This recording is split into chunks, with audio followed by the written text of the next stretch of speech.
Welcome to Waka Wednesday on Heian Haven. I'm Dawn. Before we start our discussion of poetry, we have a contest to speak about.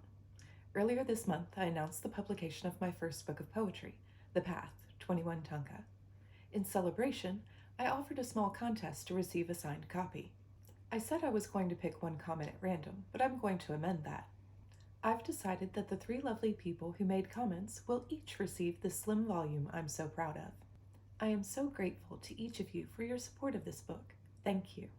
To receive your signed copy, please go to the About section of my channel for my email address. Send me an email with your name and address, and I'll get a signed copy mailed to you. And now, poetry from over 1,000 years ago. Our selection for today is from Chapter 10 of the Genji Monogatari, Sakaki.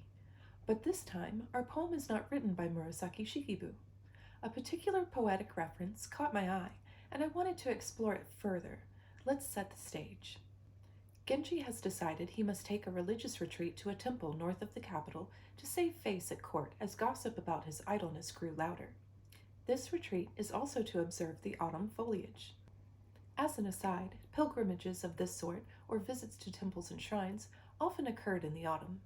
Having seen the vibrant tints of the season, he collects a branch to bring back to the capital. After comparing the branch from the temple to those in his own garden, and noticing they are a brighter hue, he sends a branch to Fujitsubo via Omyobu, saying, "A sheaf of autumn leaves admired in solitude is like damasks worn in the darkness of the night." That's Seidensticker's translation.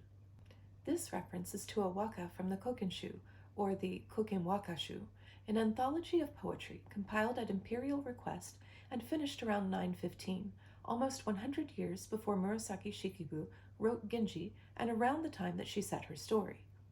The Waka Genji quotes is number 297, written by Kino Tsurayuki. Tsurayuki was also one of the 4 poet compilers of the Kokinshu. I've included 4 translations of the poem in the description down below. Here's the entire poem as translated by Tyler. Autumn leaves that fall in the mountains, with no one to see them, are like brocade in the dark of night. It's not quite if a tree falls in the woods does it make a sound, but it's very similar. If no one is there to appreciate something, is it a waste? Something to cause a touch of sadness? I know I have many times found myself staring into some beautiful moment with a stunning vista and becoming almost sad that I was the only one seeing that particular view that was only existing right then. It's the very definition of mono no aware, that sadness inherent in the fleeting nature of life. What do you think? And now for my tanka inspired by the selection. Sun breaks through the clouds, illuminating my path through the dense forest. Ever so briefly I see and know just where I'm going.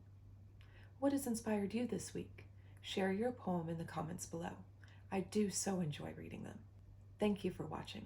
Subscribe if you'd like to explore the Heian period of Japan with me through poetry.